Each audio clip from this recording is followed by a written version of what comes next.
Hello everyone, ব্লিচের anime জগতে আপনাকে স্বাগতম। আশা করি ভালো আছেন। আজকে আমি ব্লিচের এপিসোড নাম্বার 6 কে এক্সপ্লেইন করতে যাচ্ছি। আপনারা যারা আগের এপিসোডগুলো দেখেননি তারা আমার চ্যানেল থেকে আগের এপিসোডগুলো দেখে আসতে পারেন। সেখানে সবগুলো এপিসোড দেওয়া আছে। এই এপিসোডটা অনেক ফানি হতে চলেছে, তাই আপনাদের কাছে অনুরোধ এই এপিসোডটা শুরু থেকে শেষ পর্যন্ত দেখবেন। তাহলে চলুন বেশি কথা না বলে আমরা গল্পতে চলে যাই। এই এপিসোডের শুরুতেই রুকিকে দেখানো হয়। রুকি একটা বড় বিল্ডিং এর উপর বসে কিছু একটা চেক করছিল। সে তার বডি মুভ করে বুঝতে পারে এই বডিতে সে আর বেশি দিন থাকতে পারবে না। মেন কথা হচ্ছে রুকি একজন সোল, এজন্য সে এই বডিতে বেশি দিন থাকতে পারবে না। এখন তার বডি মুভ করতেও সমস্যা হচ্ছে। তারপর ইচিকোকে দেখানো হয়। সে খাবার নিয়ে নিজের রুমে চলে আসে। এই খাবারগুলো সে রুকির জন্য এনেছিল, কিন্তু ইচিকো রুকিকে খুঁজে পায় না। এই জন্যই সেই খাবারগুলো নিজেই খাওয়া শুরু করে দেয়। ইচিকোর এমন ব্যবহার দেখে ইউজো সন্দেহ হয়। সে কারিনকে বলে, তোমার কাছে মনে হচ্ছে না বড় ভাই অন্যরকম ব্যবহার করছে? তার সাথে সে এখন বেশি বেশি খাবার খাওয়া শুরু করেছে। ইচিকোর বাবা এসব শুনে গল্প বানাতে শুরু করে। তিনি বলে, ইচিকো 15 বছরের হয়ে গেছে। এই বয়সে ছেলেরা আজে বাজে কাজ করে। মাঝে মাঝে তারা নিজেদেরকে রুমের মধ্যে লক করে ফেলে। এসবের একটাই কারণ। উনি কারণটা বলতেই যাবে, তখন ইচিকো এসে উনাকে একটা কিক মারে আর বলে, চুপ করো, বয়সের সাথে সাথে তোমার চিন্তা ভাবনা খারাপ হয়ে যাচ্ছে। ইচিকোর বাবা বলে, এসব কি বলছো? আমি তোমার বাবা হই। ওরা দুজনে ফাইট শুরু করে দেয়। ওরা কেমন বাবা ছিল আমি বুঝি না, কথায় কথায় তাদের মধ্যে ফাইট লেগে যায়। ইয়েজু ওদের ফাইট দেখে বলে, খাবার ঠান্ডা হয়ে যাচ্ছে। এদিকে কারিন আরামে খাবার খাচ্ছে আর বলে, কত শান্তি। ইচিকো আর ওর বাবা ফাইট করছে। কারিন বলে, কত শান্তি। আমার কাছে মনে হয় ওরা সব কটাই পাগল। তারপর দুটো ছেলে মেয়েকে দেখানো হয়। ছেলেটার নাম হচ্ছে জিন্তা আর মেয়েটার নাম হচ্ছে উরুরু। এখন উরুরুটা আবার কেমন নাম? যাই হোক, আমি ইজি করার জন্য বলে দিই উড়ি। আমরা এখন থেকে ওকে উড়ি বলবো। ওরা দুজনে একটা শপের সামনে ক্লিন করছিল। জিন্তার দুষ্টামি করা দেখে উড়ি বলে, কাজ করো, না হলে তেস্তি এসে বকা দিবে। জিন্তা বলে, চুপ করো তুমি, আমি তেস্তির বয়ে কাজ করতে পারবো না। উড়ি জিন্তাকে বোঝানোর চেষ্টা করে। জিন্তা বুঝবে তো দূরের কথা, সে আরো উল্টো উড়িকে মারতে শুরু করে। আমরা জানতে পারি উড়ি জিন্তার থেকে 3 বছরের বড়। তারপরও জিন্তা উড়িকে কোনো রেসপেক্টই করে না। তখনই সেখানে রুকি চলে আসে। সে জিন্তাকে থামিয়ে দিয়ে বলে, তুমি কখনো ভালো হবে না। রুকি এখানে একটা কাজের জন্য এসেছে। তারপর জিন্তা শপের দরজা খুলে দেয়। শপের মধ্যে আরেকজন ওয়ার্কার ছিল, তার নাম হচ্ছে তেসাই। তেসাই বলে, এখনো তো সব খোলার সময় হয়নি। তিনি রুকিকে দেখে বলে, একটু অপেক্ষা করুন, আমি বসকে জাগিয়ে দিচ্ছি। তখনই সেখানে ওদের বস চলে আসে। উনি সবাইকে গুড মর্নিং জানায়। তারপর তিনি রুকিকে বলে, আমি কাল রাতে অনেক কিছু ডেলিভারি এনেছি, তুমি কি কিছু নিতে চাও? রুকি ওই সব থেকে কম দামে কিছু জিনিস কেনাকাটা করে। শপের মালিক বলে, এগুলো তো তোমার জন্য দরকারি কিছু না, বরং তোমার এই গিগাই ফর্মের জন্য পেইনফুল হবে। রুকি বলে, আমি জানি। আস্তে আস্তে আমার গিগাই ফর্মের সাথে কানেকশন উইক হয়ে যাচ্ছে। আমার এখন বডি মুভ করতেও অনেক কষ্ট হয়। তারপর রুকি জিজ্ঞেস করে, আমি জানতে বলেছিলাম সেটা কি এসেছে? শপের মালিক বলে, হ্যাঁ এসেছে। তারপর তিনি উড়িকে বলে স্টোর রুম থেকে সেই জিনিসটা নিয়ে আসতে। উড়ি খুশি খুশি স্টোর রুমে গিয়ে একটা বক্স থেকে সেই জিনিসটা নিয়ে আসি। রুকি চেক করে বলে, মাত্র একটা এনেছো? শপের মালিক বলে, এমন করে বলো কেন? এটাকে আনা অনেক কষ্টকর। তিনি আরো বলে, তুমি এটাকে সব সময়ের জন্য নিয়ে যেতে পারবে না। রুকি বলে, আমি জানি। আমার মনে হচ্ছে এই শপের মালিকটা রুকির ব্যাপারে সবকিছু জানে। তারপর স্কুলের সিন দেখানো হয়। রুকি ক্লাসের সবাইকে অনেক কিউট ভাবে গুড মর্নিং জানায়। ইচিকোর বন্ধু বলে, আজকে তোমাকে দেখতে অনেক লাভলি দেখাচ্ছে। রুকি সবার সামনে একদম লক্ষ্মী মেয়ের মতো আচরণ করে। আর ওদের সবার আড়ালে রুকির আসল চেহারা শুধু ইচিকোই দেখতে পায়। রুকি ইচিকোর কাছে এসে বলে, তোমার সাথে একটু কথা আছে। ইচিকো বলে, তোমার কি কথা আছে এখানে বলো। তখনই রুকি ইচিকোকে একটা পাঞ্চ করে। মেন কথা হচ্ছে রুকি পাঞ্চ মেরেছে নাকি লাথি মেরেছে সেটা দেখানো হয়নি। তারপর রুকি ইচিকোকে সেখান থেকে টানতে টানতে নিয়ে যায়। সবাই তো এটা দেখে অবাক হয়ে যায়। ইচিকোর বন্ধুরা রুকির প্রতি এতটাই ইমপ্রেস হয়ে গেছে, রুকি যে ইচিকোকে মেরেছে সেটা ওরা খেয়াল করেনি। তারপর রুকি ছোট পুতুলের মতো কিছু একটা ইচিকোকে দেয়। রুকি বলে, এটা হচ্ছে গিকন গান, সোল পরিবর্তন করার ঔষধ। এটার থেকে একটা ক্যাপসুল খাওয়ার পর তোমার বডি থেকে সোল আলাদা হয়ে যাবে। তারপর তোমার বডিতে অন্য একটা সোল চলে আসবে। এই সুযোগে তুমি হলদের সাথে ফাইট করবে। কেউ তোমার উপর সন্দেহ করতে পারবে না। রুকি বলে, আমি যখন তোমার আশেপাশে থাকবো না তখন তুমি এটা ইউজ করবে। ইচিকো বলে, কিন্তু এটা ডাক শিবে কেন? রুকি কমপ্লেন করে বলে, আমি বানি শিবে চেয়েছিলাম, কিন্তু এটা ছাড়া আর ছিল না। ইচিকো রুকির দিকে তাকিয়ে বলে, তার মানে তুমি বানি চেয়েছিলে? রুকি চিৎকার করে বলে, আমাকে এমন করে দেখছো কেন? তুমি কি এটা ট্রাই করবে নাকি শুধু মজা নিবেন? সব বলে রুকি ইচিকোকে মারতে শুরু করে। ইচিকো বলে, সত্যি বলতে আমি বুঝতে পারিনি। রুকি বলে একটা ক্যাপসুল খাও, তাহলে তুমি নিজেই বুঝতে পারবে। তারপর ইচিকো একটা ক্যাপসুল খায়, সাথে সাথে তার বডি থেকে স্থূল আলাদা হয়ে যায়। ইচিকো এসব দেখে অবাক হয়ে যায়। রুকি বলে অবাক হওয়ার কিছু নেই, টুইস্ট আরো বাকি আছে। তখন ইচিকোর বডি উঠে দাঁড়ায়। তারপর সে তার নিজের পরিচয় বলতে শুরু করে। তার সাথে সে আরো বলে, আমার সবচেয়ে প্রিয় কাজ হচ্ছে early to bed early to rise. ইচিকো এসব শুনে পুরো অবাক হয়ে যায়। রুকি বলে, এই ক্যাপসুলটা খাওয়ার পর তোমার রিয়েল বডিতে অন্য একটা সোল চলে আসবে, কেউ বুঝতেও পারবে না এখানে তুমি নেই। এটা অনেক ভালো হবে। ইচিকো বলে, না, এটা একদম ভালো হবে না। এসব কি? ওর সাথে আমার একটুও মিল নেই।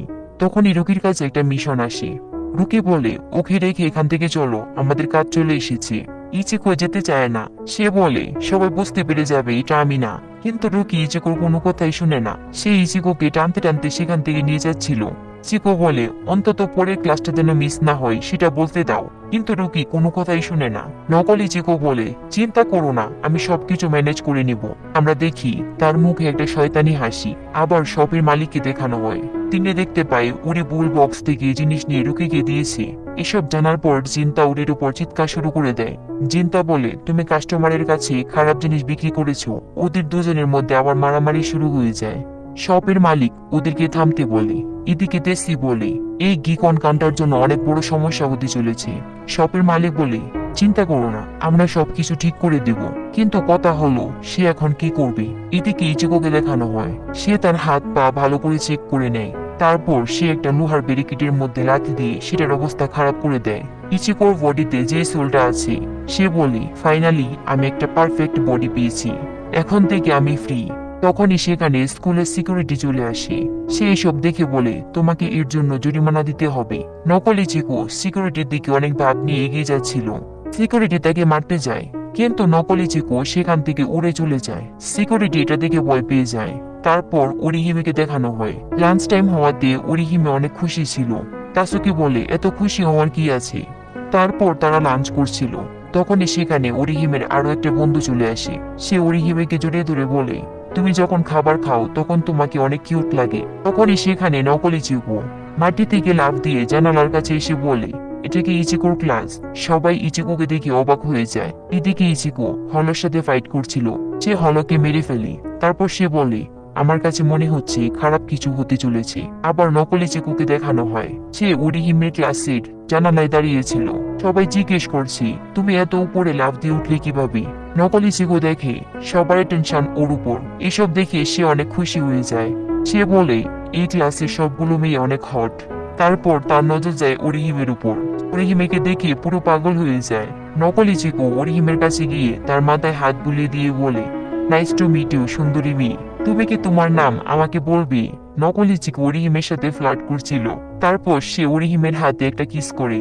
বাকি মেয়েরা এইসব দেখে পুরোই অবাক। তাসুকি ইচিকোকে ধরে বলে, তুমি এসব কি করছো, তুমি কি পাগল হয়ে গেছো। এটা বলো না তুমি এগুলো মজা করছো। নকলি চিকু বলে, তুমিও কিন্তু অনেক সুন্দর। বাকি মেয়েরা এসব শুনে পুরো আকাশ থেকে পড়ে যাওয়ার মতো অবস্থা। সত্যি বলতে এই সিনটা অনেক বেশি ফানি ছিল। এদিকে ইচিকো আর রুকি দৌড়ে স্কুলে আসছিল। রুকি জিজ্ঞেস করে, তুমি এত জলদি স্কুলে যাচ্ছ কেন। ইচিকো বলে, সে সবকিছু ম্যানেজ করতে পারবে কিনা এসব নিয়ে আমার অনেক চিন্তা হচ্ছে। তার সাথে আমার মনে হচ্ছে খারাপ কিছু হতে চলেছে। ইচিকো আর রুকি স্কুলে এসে দেখে স্কুলের জানালা ভেঙে একটা টেবিল নিচে পড়ছে। রুকি বলে, মনে হচ্ছে আমাদের আরো আগে আসা দরকার ছিল। আমরা দেখি তাসুকি নকলি চিকুর দিকে টেবিল ছুঁড়ে মারছিল। নকলি চিকু বলে, তোমার সমস্যা কি। আমি তো শুধু তোমার গালে একটা কিস করেছি। তাসুকি আরো রেগে যায়। তাসুকি রাগ দেখে ওর বন্ধুরা অনেক ভয় পেয়ে যায়। কি শান্ত করবে কিভাবে এসব ভেবে। তখনই রুকি ক্লাসে এসে বলে, থামো। রুকিকে দেখে নকলি চিকু দৌড়াতে শুরু করে। তখনই সামনের দিকে রিয়েল ইচিকু চলে আসে। সে বলে, এখন তুমি পালাতে পারবে না। নকলি চিকু একটা শয়তানি হাসি দিয়ে ইচিকুর উপর অ্যাটাক করে। ওদের মধ্যে ফাইট শুরু হয়ে যায়। বাকি স্টুডেন্টরা রিয়েল ইচিকুকে দেখতে পাচ্ছিল না। তার কারণ হলো ইচিকু তো এখন ফুল হয়ে আছে। তারা ইচিকুকে দেখে ভাববে সে মনে হয় পাগল হয়ে গেছে। নকল ইচিকু রিয়েল ইচিকুকে অনেক মারছিল। এই অপদার্থটা শুধু মারি খাচ্ছিল। তারপর সে ইচিকুকে একটা জোরে লাথি মারে। ইচিকু টেবিলের উপর গিয়ে পড়ে। ওরিহিমে তার সাথে বাকিরাও অনেক অবাক হয়ে যায়, কারণ টেবিলগুলো নিজে নিজে জায়গা থেকে সরে যাচ্ছিল। নকল ইচিকু জানালা দিয়ে লাফ দিয়ে সেখান থেকে পালাতে শুরু করে। রুকি বলে, এটা হতে পারে না, এটা আর কেউ না, মোটসোল। ইচিকু তার পিছনে দৌড়াতে শুরু করে। তার সাথে রুকিও তাকে ফলো করছিল। সবাই এসব দেখে অবাক হয়ে যায়, কিন্তু তাসুকি রেগে পুরো আগুন হয়ে যাচ্ছিল। কারণ ইচিকো তার গালে কিস করেছে। তখনই ওরিহিমে বলে এটা ইচিকো ছিল না, এটা অন্য কেউ। এদিকে ইচিকো আর রুকি ওই নকল ইচিকোকে হারিয়ে ফেলে, তাকে আর খুঁজে পাচ্ছিল না। ইচিকো রুকির উপর চিৎকার করে বলে সবকিছু তোমার জন্য হয়েছে, এখন আমাকে ওকে ধরতেই হবে। আমি দেখেছি সে আমার ক্লাসের মতো অনেক ঝামেলা করেছে, মানে সে আমার বডির সুযোগ নিচ্ছে। ইচিকো ওরিহিমে আর তাসুকে নাম নেওয়ার পর সে আর বলতে পারছিল না নকল ইচিকো ওদেরকে কিস করেছে। রুকি ইচিকোর থেমে যাওয়া দেখে বলে সে ওদেরকে কিস করেছে। ইচিকো বলে থামো, এটা অনেক লজ্জাজনক। রুকি বলে আমি বইয়ের মধ্যে পড়েছি কিস করা কোনো বড় ব্যাপার না। ইচিকো বলে অবশ্যই এটা অনেক বড় ব্যাপার। সেটা কেমন বই যে বইয়ে এসব কিছু শেখানো হয়? চিৎকার শুরু করে দেয়। ইচিকো বলে আমার এত কষ্ট করে বানানো ইমেজ সবকিছু নষ্ট হয়ে গেল। তারপর ইচিকো রুকিকে জিজ্ঞেস করে তুমি তো বলেছিলে সে একজন মড সোল, এই ব্যাপারে তুমি আমাকে সবকিছু খুলে বলো। রুকি বলতে শুরু করে সোল সোসাইটি থেকে নতুন একটা প্রজেক্ট শুরু করা হয়েছিল, তার নাম ছিল স্পিয়ার হেড। এই প্রজেক্টের মধ্যে ডেড বডিতে সোলদেরকে দিয়ে হলদের সাথে ফাইট করানো হতো। এই সোলরা বডি পাওয়ার পর তাদের শরীর সুপারম্যানের মতো পাওয়ারফুল হয়ে যেত। কিন্তু কোনো একটা সমস্যার জন্য এই প্রজেক্টটা বন্ধ করে দেওয়া হয়, আর সেই সব মড সোলদেরকে ধ্বংস করে দেওয়া হয়। রুকি আবার এই সব কিছু ড্রয়িং করে ইচিকোকে বলছিল। ইচিকো বলে তোমার ড্রয়িং থেকে সব চিন্তা দূর হয়ে গেছে। রুকি ইচিকোকে মেরে তার ফেসে ড্রয়িং করে দেয়। ইচিকো বলে সবই তো ঠিক আছে, কিন্তু সোল সোসাইটি ওদেরকে বানানোর পর আবার কেন ধ্বংস করে দিল? রুকি বলে এখানে আমাদের কিছুই করার নেই, ওদেরকে মারতেই হবে। ভুলে যেও না এটা সোল সোসাইটির অর্ডার। এই সোলদেরকে মানুষদের রক্ষা করার জন্য বানানো হয়েছিল। এখন চলো, তুমি কি তোমার বডি ফেরত নিতে চাও না? ইচিকো ওই সোলটার জন্য অনেক খারাপ লাগছিল। সে ভাবে আমার বডি পাওয়ার পর তার কেমন লাগছে, সে কি রিয়েল ফ্রিডম ফিল করতে পারছে? আবার নকলি চিকুকে দেখানো হয় সে রাস্তার মধ্যে পাগলের মতো লাফাচ্ছিল। রাস্তার সব মানুষ শুধু ওকেই দেখছিল, সবাই ওকে দেখছে বলে সে অনেক খুশি হয়ে যায়। তারপর সে দেখতে পায় কিছু ছেলে এক জায়গায় বসে ভিডিও গেম খেলছিল। সে ওদের কাছে গিয়ে শান্তভাবে বসেছিল। তখনই একটা ছেলে গেমের মধ্যে হেরে গিয়ে বলে আমি এই গেমের ক্রিয়েটরকে ডিলিট করে দেব, এটা আমার কোনো কাজেই আসে না। নকলি চিকু এটা শুনে অনেক রেগে যায়। এই গেমটার মতো তাদেরকেও বানানো হয়েছিল, তারপর আবার তাদেরকে ধ্বংস করে দেওয়া হয়েছিল। সে প্রচন্ড রাগে ওই বাচ্চাটার উপর হামলা করে দেয়। তখনই সেখানে আসল ইচিকো চলে আসে। আসল ইচিকো ওকে থামিয়ে দেয়। এই টুইস্টের সাথে এপিসোড নাম্বার 6 শেষ হয়ে যায়। পরের এপিসোডে আমরা ডাবল ইচিকোর ফাইট দেখতে পাবো। আমার কাছে মনে হচ্ছে পরের এপিসোডটা অনেক বেশি ইন্টারেস্টিং হতে চলেছে। সেই এপিসোডটা দেখার জন্য অবশ্যই আপনাকে আমাদের সাথে থাকতে হবে, তাই দেরি না করে এখনই সাবস্ক্রাইব করে ফেলুন। ভিডিওটা ভালো লাগলে এটা লাইক করুন, কমেন্ট করে জানাবেন কেমন হয়েছে। পরের এপিসোডে আবার দেখা হবে, সে পর্যন্ত ভালো থাকুন।